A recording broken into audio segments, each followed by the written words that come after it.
With Valentine's Day just gone by, my heart was full at the prospect of some new films coming out over those love-filled days. Now, one of the films I loved, and one of the films broke my heart.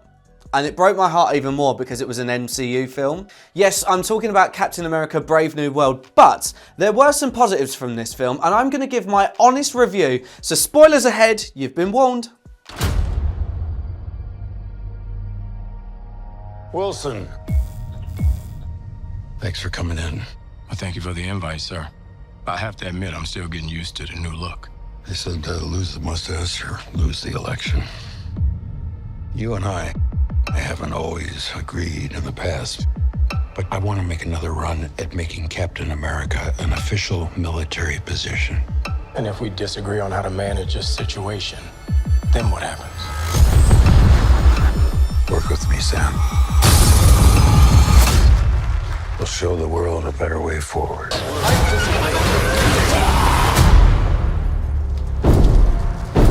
Since when were they red?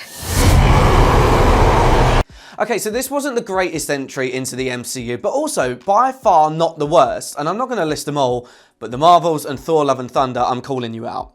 Anyway, I'm starting off with the positives because there's a lot in here, and for the MCU moving forward. Firstly, Anthony Mackie and Harrison Ford were great in their respective roles, with Harrison Ford stepping into the shoes of the late William Hurt, who sadly passed away in 2022, and taking on the role of General Thaddeus Thunderbolt Ross, and he really did do a great job. Anthony gave a grounded performance as Sam Wilson, who we saw become Captain America at the end of Avengers Endgame when the old Steve handed over the shield and the mantle to him, which then continued into The Falcon and the Winter Soldier on Disney+, and with Sam finding his feet in this new role with all the responsibilities that comes with it. Secondly, this film is the second highest grossing Captain America film on opening weekend after Captain America: Civil War. So comparing that to other MCU flops, Captain America: Brave New World took this weekend 88 million, right? Now compare that to the Marvels that was 46 million, the Eternals that was 71 million, and Thor: The Dark World, which I think actually gets quite a bad rap, was 85 million. It's not done too bad. The action and the fight and flight scenes in this were better than we've seen of MCU late, barring Guardians of the Galaxy 3. And we got to see Sam's partner in crime become the Falcon properly, with Joaquin Torres, played by Danny Ramirez, taking up the mantle. Cole Lumley, who played Isaiah Bradley, gave a brilliant and emotional performance in his role as the forgotten super soldier, and Giancarlo Esposito was brilliant as Sidewinder, although severely underutilised. Stay positive, Dan. Tim Blake Nelson was back as the leader, which was good, but more on him in a bit. And it was nice to see a somewhat grounded version of a Marvel film without all the multiversal, space-time stuff going on. But by far the best thing about this film is the Red Hulk. It was so good to see an angry Hulk back with no regard to public safety, buildings or anything, just a pure rage monster. Something we need to bring back to the MCU, I think, Mr. Feige. The fight scene with the Red Hulk and Sam, with Sam having to play it more tactically, knowing he was completely outmatched by the Red Hulk, was good. A little far-fetched, but good. But now for the negatives, which there aren't as many as the internet's putting out, but there are a few. So you know when I said the Red Hulk was the best part of the film? He got just over 9 minutes of screen time. 9 minutes from start to finish. Why? I mean, the 9 minutes he was on were great, but there was no way that Sam would have lasted that long against the Hulk. And with the end of the fight, an almost literal copy and paste scene from Age of Ultron, basically, sun's getting real low kind of speech to calm him down and get Ross to transform back down to his human form. Give me a break, come on. Natasha and Bruce had that relationship in Age of Ultron. For all intents and purposes, they were in love.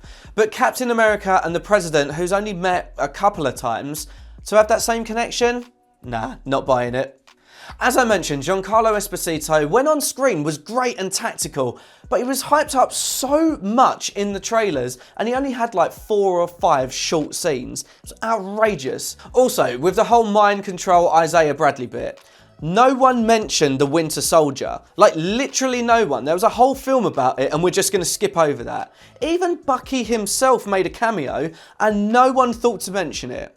And the political fight for adamantium from Tiamat, which hasn't been addressed in the MCU for 4 years, so I'm not even getting into it, felt like there was no real threat of a world war, and it was just a ploy to say, well, adamantium's in the MCU now, be free.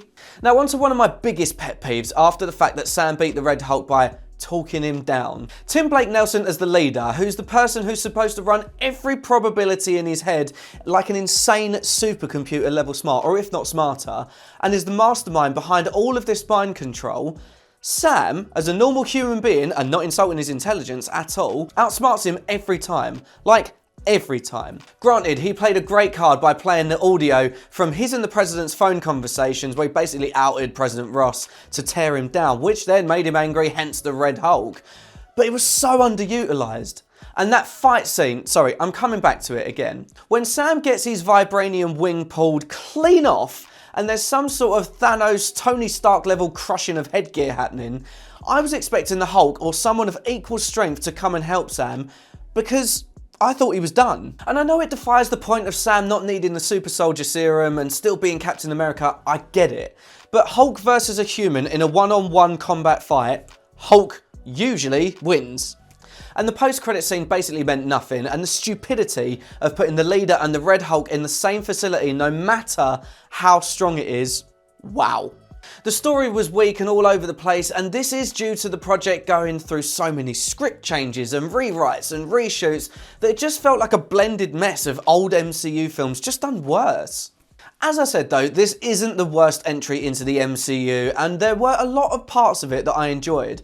But it just didn't have the political pull that Captain America and the Winter Soldier had. And that's nothing against Sam Wilson, I actually quite like him as Captain America. But this wasn't the best, especially if it's the start of the new Marvel era. I actually think Fantastic Four will be the first fully successful MCU film in this new era, because they're gonna lose. I'm making the prediction. It makes it realistic and makes Galactus a credible threat. But if the Thunderbolts go down the same way of talking down Sentry, like a sun's getting real low kind of thing, it's going to leave a lot of Marvel fans with an even more bitter taste in their mouth. Which genuinely breaks my heart, because I've been such a Marvel fan since I was like 4 years old. Reading the comics, watching the animated programs on a Saturday morning, and then watching the reruns during the week whenever I could. It genuinely breaks my heart what Marvel and the MCU are doing right now. It's just so sad. Hopefully with a few big releases coming up in the next couple of years, Marvel can get back to their former glory. And I'm going to give this a 3 out of 5. As I said, it's not the worst, but it's not the best. Anthony, Harrison, big love to both of you, and I actually can't wait to see you both back in the MCU soon. That's all from me. I'll see you next time.